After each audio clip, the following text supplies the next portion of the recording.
สวัสดีทุกคนมื้อนี้มื้อที่4แล้วเนาะของการเฮ็ด challenge กระสับหุ่น30 วันกับโคชนิดเป็นจังไดยังติดตามกันอยู่บ่และพร้อมหรือยังสำหรับมื้อที่5คันพร้อมแล้วมาลุยกันเลยสำหรับมื้อที่5เราจะโฟกัสใส่ chest bicep แล้วก็ core muscle ของเขาเนาะมาเริ่มท่าที่1กันเลยจับดัมเบล1คู่ตามเคยเนาะหลังจากนั้นนอนไปกับพื้นแล้วจับดัมเบลให้มันอยู่เทิงหน้าของเขาเนาะให้มั่นใจว่าดัมเบลของเขาบ่อยู่เหนือหัวของเขาหรือว่าอยู่ไปทางขาของเขาหลายจนเกินไปให้แขนของเขาพอดีตั้งฉากอยู่ต่อหน้าของเขาเนาะให้เขาตาของเขาสามารถแนมขึ้นไปแบบซื่อๆเลยหลังจากนั้นแมนค่อยๆปล่อยแขนลงมาตั้งฉากแล้วใส่เอิกของเขาเป็นตัวยูขึ้นไปบวกกับแขนเนาะหายใจเข้าหายใจออกหายใจเข้าหายใจออก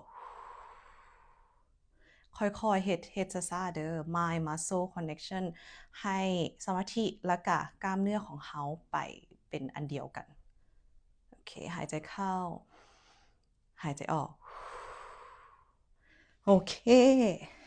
อันนั้นเป็นท่าที่1เนาะท่าที่2ที่โค้ชจะให้ headman เอิ้นว่า around the world เนาะตัวนี้จะ work on แขนของเขาจะโฟกัสใส่แขนของเขา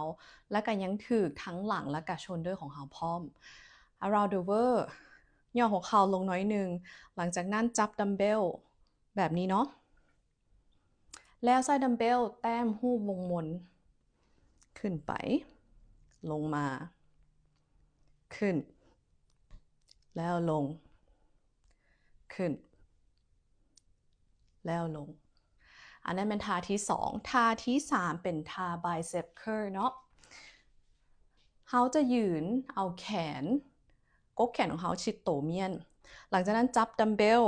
ไปทั้งหน้าคือเก่าเนาะแล้วพับแขนขึ้นให้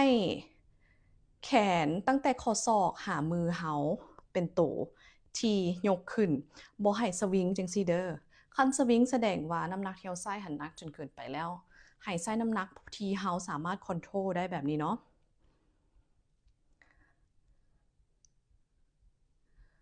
โอเคอันนั้นแมนท่าที่3มาต่อท่าที่4จะแมนเอาข้อมาโซ่เนาะตัวนี้จะเป็น full body นำและจะ work on เอา upper body พร้อมและก็ core muscle ก็คือเป็น plank bridge ตั้งท่าแพงเนาะขึ้นมาแล้วก็แตะมือไปข้างหน้ากลับมาคืนแตะมือไปข้างหน้ากลับมาคืนแตะแตะ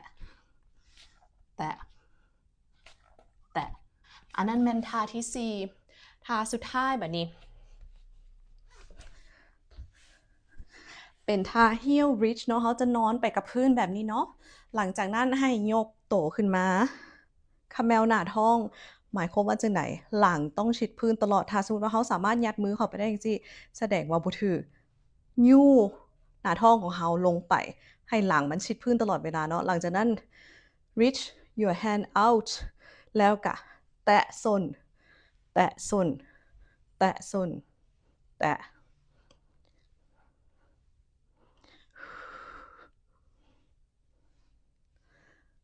โอเคอันนั้นเป็นท่าที่